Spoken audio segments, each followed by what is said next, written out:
नमस्कार, आप देख रहे हैं मौसम तक चैनल। मैं हूं देवेंद्र त्रिपाठी। साल 2021 का मॉनसून बहुत ज़्यादा बारिश वाला रहा और देश के कई राज्यों में, कई ज़िलों, कई शहरों में बहुत ज़्यादा वर्षा रिकॉर्ड की है। इसी को आधार बनाकर मीडिया में तमाम खबरें आ रही हैं कि इस बार सर्दी बहुत ज़्यादा पड़ेगी। सर्दी ज़्यादा पड़ेगी, लेकिन इसके लिए एकमात्र कारण ज़्यादा बारिश यानी अधिक मॉनसून वर्षा ही नहीं है, बल्कि अन्य सामुद्रिक परिस्थितियाँ हैं। पूरे ग्लोब में आप जानते हैं कि ग्लोब में समुद्र और इसके ऊपर जो एटमॉस्फेयर है, इन दोनों के इंटरैक्शन, इन दोनों की अपनी अपनी स्थितियों के चलते देश भर के और दुनिया भर के तमाम इलाकों में मौसम में बदलाव देखने को मिलते हैं। एल नीनो के बारे में आप जानते हैं और ला नीना की कंडीशन के बारे में भी आप अवेयर हैं, और इसके बारे में मैं आपको बताता हूं कि इस साल पूरी दुनिया में ख़ास तौर पर इक्वेटर के ऊपर यानी कि उत्तरी गोलार्ध पर सर्दी बहुत ज़्यादा पड़ने वाली है। ऐसा इसलिए है क्योंकि ला नीना इस समय अपने चरम पर है। ला नीना कंडीशन क्या होती है ये मैं आपको बताता हूँ, और एल नीनो क्या होता है इसके बारे में भी मैं बताता हूँ ब्रीफ में। एल नीनो बनता है ख़ास तौर पर इक्वेटर के पास, और इसकी जो उत्तरी और दक्षिणी जो सीमा रेखा है, या जिसे हम कह दें कि उत्तरी अक्षांश या दक्षिणी अक्षांश, तो 140 डिग्री के आसपास ये क्षेत्र है। 140 डिग्री देख सकते हैं। 160 से 120 डिग्री के बीच 3.4 रीजन है, जहाँ पर समुद्र की सतह का, ये प्रशांत महासागर है, प्रशांत महासागर में भूमध्य रेखा के पास समुद्र की सतह का तापमान औसत से अगर आधा डिग्री सेल्सियस भी ऊपर पहुंच जाता है तब एल नीनो कंडीशन होती है। और औसत से जब नीचे या एवरेज रहता है, जब न्यूट्रल रहता है यानी कि जितना सामान्य तापमान होना चाहिए उतना रहता है, तब एल नीनो न्यूट्रल कंडीशन होती है। एनसो होता है, और एनसो न्यूट्रल होता है, और जब ये औसत से नीचे जाने लगता है तब ला नीना की कंडीशन होती है। तो इस समय एल नीनो है या ला नीना का फेज़ है, ये आपको दिखाते हैं, और इसका प्रोजेक्शन आने वाले दिनों में किस तरह का है इसको भी दिखाएंगे। इससे पहले ये ग्लोब पर समझाने की कोशिश करते हैं कि प्रशांत महासागर का जो रीजन है, ये आप भारत का मैप देख रहे हैं, और ये है इक्वेटर, भूमध्य रेखा। भूमध्य रेखा से हम जब मूव करते हुए प्रशांत महासागर की तरफ चलेंगे और 160 से 140 पश्चिमी देशांतर पर जब पहुंचेंगे, ये देखिए 160 से लेकर 140 से लेकर 120 के बीच में ये जो रीजन है, इस रीजन के आसपास नीनो 3.4 रीजन है, और यहीं पर समुद्र की सतह का तापमान का जो अंतर है उसको मापा जाता है, और इसी से ये आइडेंटिफाई होता है कि एल नीनो है या ला नीना है। तो इस जगह का जो तापमान इस समय है वो औसत से काफ़ी नीचे बना हुआ है। प्रशांत महासागर की ये स्थिति है, आप देख सकते हैं। प्रशांत महासागर पूरे विश्व में, पूरे ग्लोब में सबसे बड़ा महासागर माना जाता है, सबसे बड़ा महासागर है भी। तो इसके मध्य भागों में स्थितियाँ जब बदलती हैं तब इस तरह की स्थिति होती है, और इसमें भी आपको मैंने दिखाया कि किस लोकेशन में ये हो सकता है। इस समय इस मैप में आप देखें कि ला नीना की कंडीशन बहुत स्ट्रांग है। अगर इसको ओवरलैपिंग पीरियड, आमतौर पर इसको 3-3 महीने के ओवरलैपिंग पीरियड के आधार पर दिखाया जाता है। तो पहला जो प्रोजेक्शन, इसमें 3 रंग देख रहे हैं आप, एक नीला है, दूसरा ग्रे है, और तीसरा है लाल।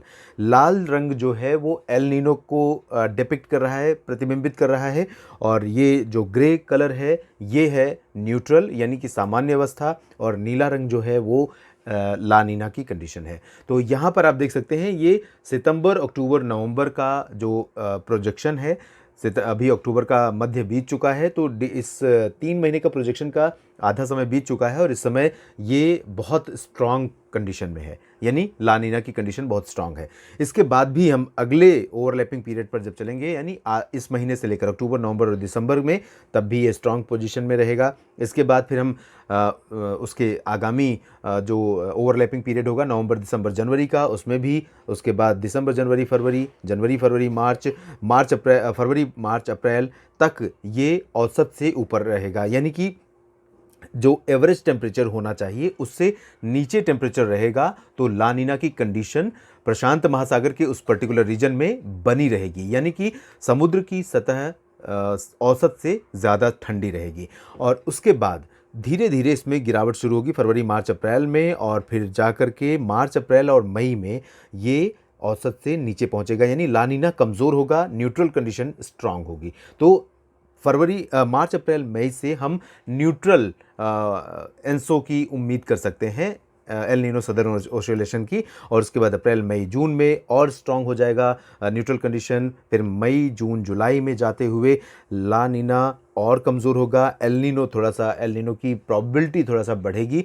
और आपको बता दें कि अप्रैल से जून के बीच एल नीनो की स्थिति समझ में आती है, और स्थिति एल नीनो उभार पर होता है उस दौरान। अगर एल नीनो वर्ष होना है तो अप्रैल से जून के बीच समुद्र की सतह का तापमान बढ़ जाएगा, और उसी दौरान एल नीनो की घोषणा की जाएगी कि इस साल एल नीनो का प्रभाव ग्लोब पर रहेगा। और इस पर्टिकुलर रीजन में समुद्र की सतह का तापमान बढ़ना यानी एल नीनो का होना पूरे ग्लोब के मौसम को बहुत ज़्यादा प्रभावित करता है, और इसी तरह से इसके उलट ला नीना की कंडीशन भी बहुत ज़्यादा प्रभावित करती है कई बार, और इस बार ला नीना की कंडीशन इस समय बनी हुई है। तो अभी ये बहुत दूर की बात है, एल नीनो होगा या ला नीना रहेगा आगामी मानसून में, इसकी बात हम बाद में करेंगे। लेकिन एक इंपॉर्टेंट फैक्टर ये है कि भारत का जो मिनी मानसून है, नॉर्थ ईस्ट मानसून 20 अक्टूबर से लेकर 31 दिसंबर के बीच रहता है, जो साउथ पेनिनसुलर रीजन पर आंध्र प्रदेश, तेलंगाना को छोड़कर बाकी जो रीजन है इन सभी भागों को प्रभावित करता है। तो इन भागों पर नॉर्थ ईस्ट मानसून पर इसका नेगेटिव इम्पैक्ट पड़ेगा। आमतौर पर साउथ वेस्ट मानसून में ला नीना पॉजिटिव रोल प्ले करता है, यानी ला नीना की कंडीशन होती है तब साउथ वेस्ट मानसून यानी कि जो 1 जून से लेकर 30 सितंबर के बीच में भारत का मुख्य मानसून है उस दौरान बारिश ज़्यादा होती है, और इसके उलट नॉर्थ ईस्ट मानसून को ला नीना कमज़ोर कर देता है। तो इस बार जो नॉर्थ ईस्ट मानसून है भारत का, जो कि अगले 2 दिनों में सेट हो सकता है साउथ पेनिनसुलर रीजन में, उसके कमज़ोर रहने की संभावना है। और इसका जो इम्पैक्ट रहेगा पूरे ग्लोब पर वो अब मैं आपको बताता हूँ कि एल नीनो की बजाय ला नीना अगर स्ट्रांग है तो उसका इम्पैक्ट और क्या क्या पड़ सकता है। भूमध्य रेखा के ऊपर यानी कि ट्रॉपिकल लाइन जो है, जो इक्वेटर है, इक्वेटर लाइन के ऊपर का जिसे हम उत्तरी गोलार्ध कह सकते हैं, पृथ्वी का आधा हिस्सा, ऊपरी हिस्सा, इसमें जो स्नो स्टॉर्म या फिर सर्दियों के मौसम में आने वाले तूफानों की संभावनाएं बहुत बढ़ जाती हैं। और इसी दौरान बंगाल की खाड़ी में भी, जो भारत का समुद्री बेसिन है, हिंद महासागर का क्षेत्र है, बंगाल की खाड़ी और अरब सागर, तो बंगाल की खाड़ी में समुद्री तूफानों की संभावना भी बढ़ जाती है ला नीना के स्ट्रांग होने पर। तो इस बार उम्मीद से ज़्यादा साइक्लोनिक स्टॉर्म आ सकते हैं नवंबर और दिसंबर महीने में, जो कि काफ़ी संभावित समय है जब साइक्लोनिक स्टॉर्म यहाँ पर आते हैं। इसके अलावा जो इक्वेटर के ऊपर का रीजन है, जिसमें फिलीपींस समेत साउथ ईस्ट एशिया का पूरा रीजन आता है, जहाँ पर हाल के समय में हमने देखा कि बहुत ज़्यादा स्ट्रॉन्ग एक्टिविटी रही है, और अभी 27-28 अक्टूबर को भी फिर से एक स्ट्रॉन्ग ट्रॉपिकल साइक्लोन वियतनाम पर लैंडफॉल कर सकता है। भारत और दक्षिण पूर्व एशिया के साथ साथ जो उत्तरी क्षेत्र है अमेरिकन सब कॉन्टिनेंट का, उसमें कनाडा और साथ ही साथ नॉर्थ कोरिया, साउथ कोरिया और जापान, रसिया, इन सभी क्षेत्रों में, यानी कि ये जो रीजन है यहाँ पर साइक्लोनिक स्टॉर्म, जिसे हरिकेन कनाडा में आमतौर पर हरिकेन कहा जाता है, तो यहाँ पर हरिकेन और साइक्लोन, ट्रॉपिकल साइक्लोन की संभावना इन भागों में सर्दियों के मौसम में बढ़ जाती है। और कनाडा क्योंकि उत्तरी गोलार्ध में सबसे ऊपर है, नॉर्थ अटलांटिक है, नॉर्थ अंटार्कटिका है, उत्तरी अंटार्कटिक है, तो यहाँ पर बर्फीले तूफान की संभावनाएं भी बढ़ जाती हैं। और साथ ही साथ रूस का जो रीजन है, उत्तरी इलाका, उत्तरी अंटार्कटिक से सटा हुआ साइबेरिया और आसपास का यूरेशिया का रीजन है, इन भागों में भी सर्दी का जो प्रभाव है, स्नोफॉल का जो प्रभाव है, वो बहुत ज़्यादा बढ़ जाता है।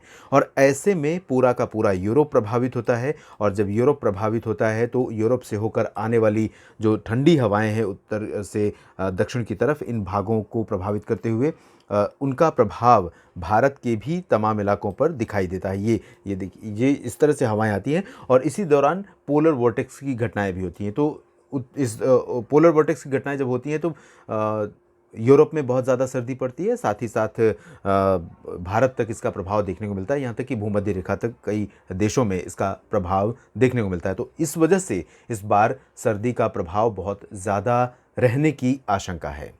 इस स्पेशल बुलेटिन में अभी इतना ही। आप बने रहिएगा मौसम तक चैनल के साथ, और भी जानकारियाँ इसी तरह से आपके साथ शेयर करता रहूँगा। धन्यवाद।